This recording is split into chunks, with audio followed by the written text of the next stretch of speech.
Hi guys, this is Dante with Drive and Thrive. If you want to learn the #1 mistake new Uber Eats drivers are making, make sure to watch this video to the very end and hit that like and subscribe button so you don't miss out on future tips about Uber Eats, DoorDash, and Postmates.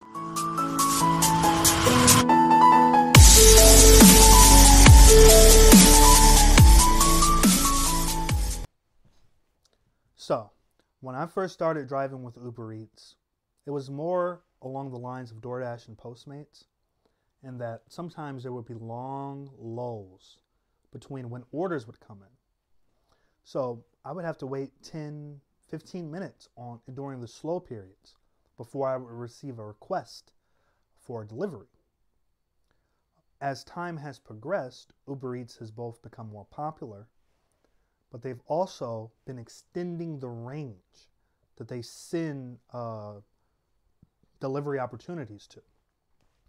So you can get a delivery opportunity 20 minutes away from your current location. Now, in the past, when acceptance rating was really important and you could be terminated because of not accepting deliveries, this would have been a disaster for Uber Eats drivers.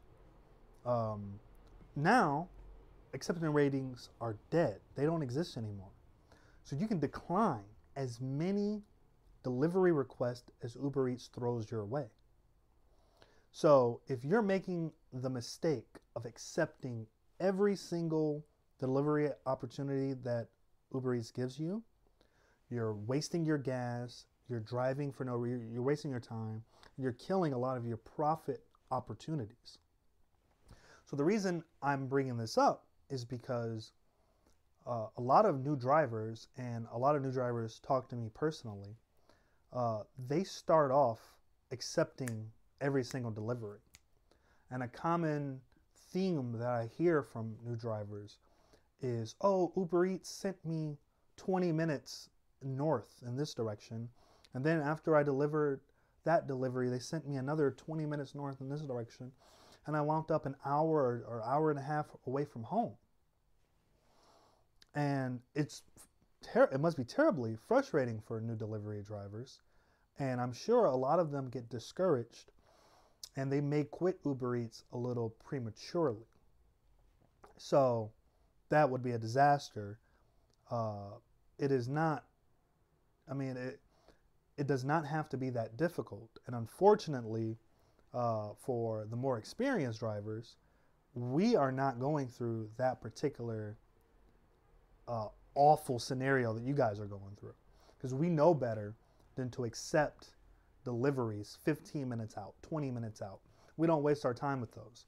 Now, you can decline 3 requests and then Uber Eats will kick you off, but just log back in and just keep declining until you're able to accept an order that's a reasonable time period away. What's a reasonable time period away?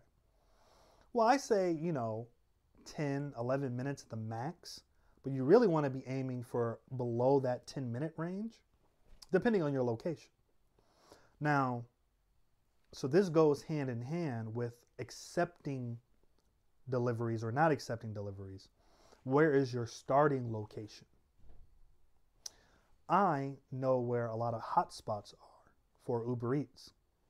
So what I do is I go to an area that has multiple Uber Eats restaurants around, and I sit there.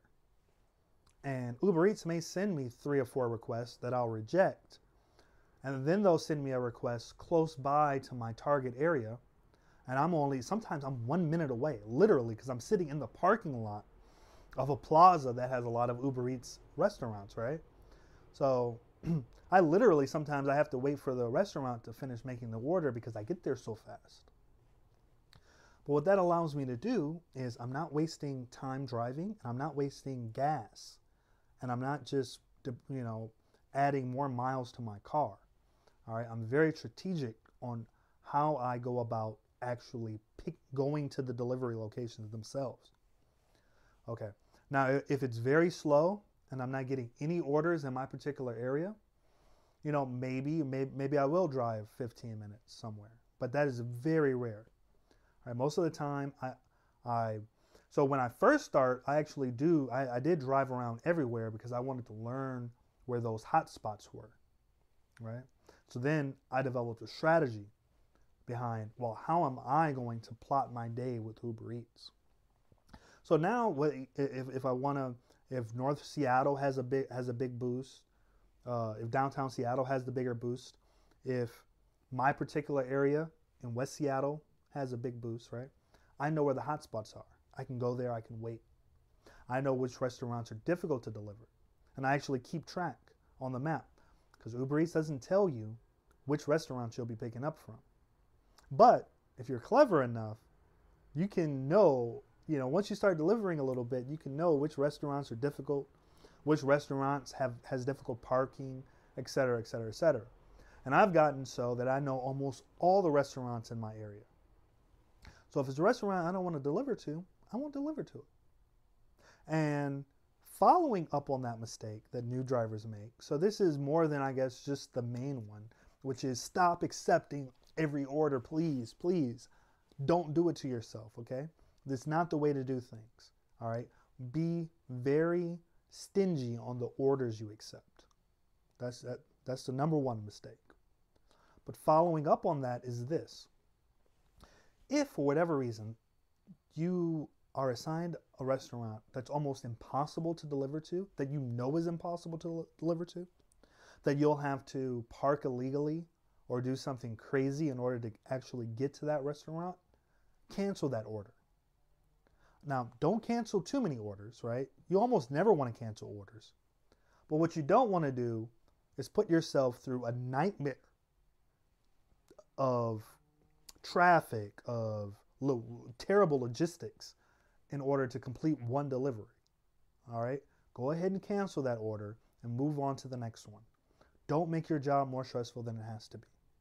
So, if you watch this video and you walk away with those tips, do not accept every order. Find a good starting location and wait until the order comes to you when it's nearby. Accept that and deliver from there, okay? And two, if for whatever reason the logistics is terrible, and is going to waste a lot of your time, cancel that order. It's okay, Canceling will only matter if you do it habitually or you do it often, and I definitely don't recommend to do that. But don't kill yourself over one single order. Now, if you do those things, all right, you're going to thank me, okay? And B, you're going to make more money, okay? And your life is going to be a lot less stressful, and you're going to be much less inclined to give up on the application altogether. Okay. So what do you think?